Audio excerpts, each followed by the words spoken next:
Does this sound like you? Exams are creeping closer, you've got 9 or 10 subjects, hundreds of topics, and no idea where to start. So you panic plan a GCSE revision timetable that looks like this. Monday, maths, English, science, history. Tuesday, more of the same. Wednesday, give up entirely.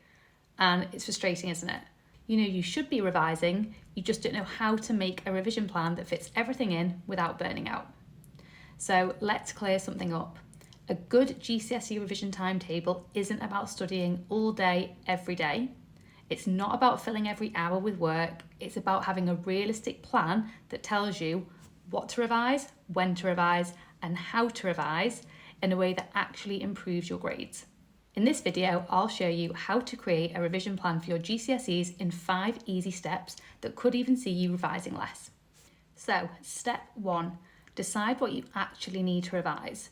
And this is where most students go wrong. They try to give every topic the same amount of revision time, but if you can reel off the causes of World War I without thinking, why waste time on it? Here's what you need to do instead. Focus on your weak topics first, and for each subject, split topics into 3 groups. The first is the confident group. You know this stuff like the back of your hand. The second is the okay group. So these topics might be a bit shaky under pressure, but you know most of the core content. And the third is the weak group.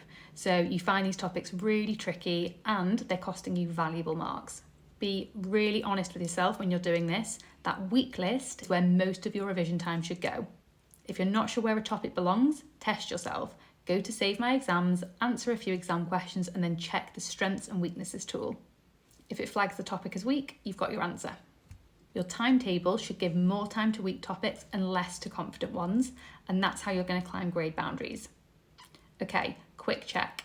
Which subject is stressing you out the most right now? Drop it in the comments and let us know.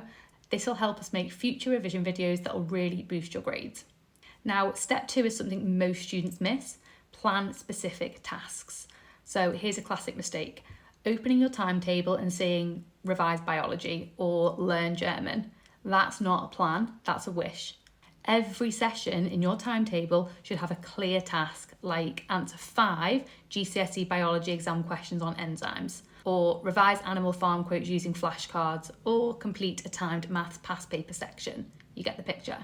And this is where GCSE study tools make a big difference. You need revision notes to understand weak topics, exam questions to practice recall, past papers to build exam technique, and flashcards for daily review. Save My Exams has got all of these in one place, which makes sticking to your plan so much easier. Now, let's build your weekly GCSE revision plan in step 3. So there is no need to design it from scratch. Just download the weekly revision timetable PDF from Save My Exams. It's totally free and breaks down every day into handy little 1-hour slots. So first, block out your non-negotiables. These might be school, homework clubs, family commitments. Then add revision around your life, not instead of it. So for most students, 2 hours revision per weekday is enough when done properly. Weekends can be a bit longer, but you're still going to need breaks. So I advise my students to use something called the Pomodoro Technique to structure their revision sessions.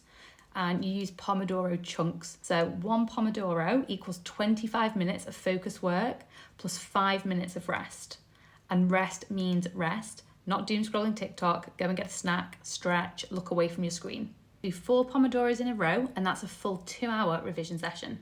You might spend 1 Pomodoro creating a mind map for different types of weather hazards in geography. Then you could spend the next 2 Pomodoros completing 10 geometry exam questions and marking them, before spending your final Pomodoro using flashcards to nail Macbeth quotes. You don't need to revise every subject every day. Instead, rotate subjects across the week so that your brain stays fresh. Of course, your revision timetable only works if the revision itself is effective, and that is where a lot of timetables fall apart. That leads us to step 4. Use active revision.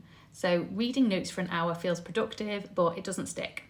Instead, plan active revision into your timetable. So that means testing yourself with exam questions using flashcards, doing timed practice like mock exams, and marking your work with official mark schemes. So tools like Save My Exams' Smart Mark make this easier because you get instant feedback on your exam question answers.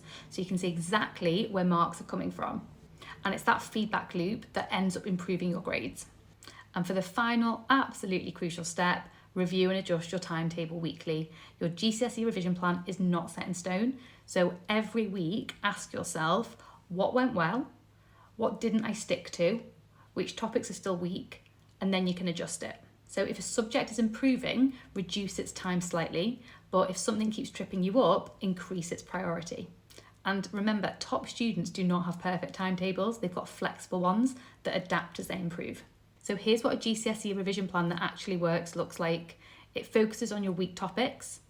It's made up of clear, specific tasks. It's balanced with breaks and real life. It uses active revision. And finally, it gets reviewed and adjusted regularly. So if you want help putting this into practice, Save My Exams has all the GCSE revision resources you need, including that handy weekly revision timetable. And everything's there for you to get started straight away. The links are in the description, including our full step-by-step article on how to make a GCSE revision timetable. And if you found this video helpful, then please let us know in the comments. And don't forget to subscribe for more GCSE revision strategies that really work.